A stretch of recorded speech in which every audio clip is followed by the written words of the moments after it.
మహిళలకు వ్యతిరేకిస్తున్నాం. మేము అడిగేది 50%, 33% ఎందుకు? సమాజంలో సగం, ఆకాశంలో సగం, పార్లమెంట్లో కూడా సగం ఉండాలి, అసెంబ్లీలో కూడా సగం ఉండాలి, చట్టసభలు అన్నింటిలో సగం ఉండాలి. అన్ని రాజ్యాంగానికి 4 కాన్స్టిట్యూషనల్ పవర్స్ కావాలి. పొలిటికల్ పవరే కాదు కావాల్సింది. కాన్స్టిట్యూషనల్ పవర్ అంటే చట్టసభల్లో ఉండాలి, చట్టాలను అమలు చేసే ఎగ్జిక్యూటివ్లో 50% ఉండాలి, దాన్ని వ్యాఖ్యానించే కోర్టుల్లో న్యాయవ్యవస్థలో 50% ఉండాలి, మీడియా కూడా 50% ఉండాలి. 4 రాజ్యాంగానికి 4 స్తంభాల్లో 50% ఉంటుంది. కాన్స్టిట్యూషనల్ పవర్ అవుతుంది. నీకు నిజంగా చిత్తశుద్ధి ఉంటే ఆ పని చేయి. అట్లా చేయకుండా నువ్వు నటన చేస్తున్నావు. అది హాఫ్ ట్రూతే. Half truth is worse than lies and untruth. ఇది నిజం కాదు, ఇది వాస్తవం కూడా కాదు. నిజం వేరు, వాస్తవం వేరు, సత్యం వేరు, వాస్తవం వేరు.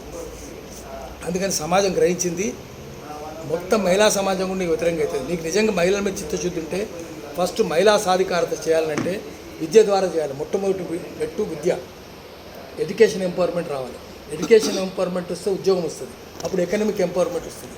ఎకనామిక్ ఎంపవర్మెంట్ వచ్చినాక రాజకీయ కాంక్ష కలుగుతుంది, అప్పుడు పొలిటికల్ పవర్ వస్తుంది. Political power is master key, Ambedkar. ఈ 3 వస్తే కాన్స్టిట్యూషనల్ పవర్ వస్తుంది. సో ఈ 3 చేయాలంటే మొట్టమొదటిది ఎడ్యుకేషన్లో ఏం చేసుకుంటాం, మళ్ళీ మొత్తం చైతన్య నారాయణ లాంటి కార్పొరేట్లకు అప్పచెప్పి విద్య లేకుండా చేసి బేటీ బచావో బేటీ పడావో అని డ్రామా చేస్తున్నావు. బడావు లేదు, పడావు లేదు, 2 లేదు.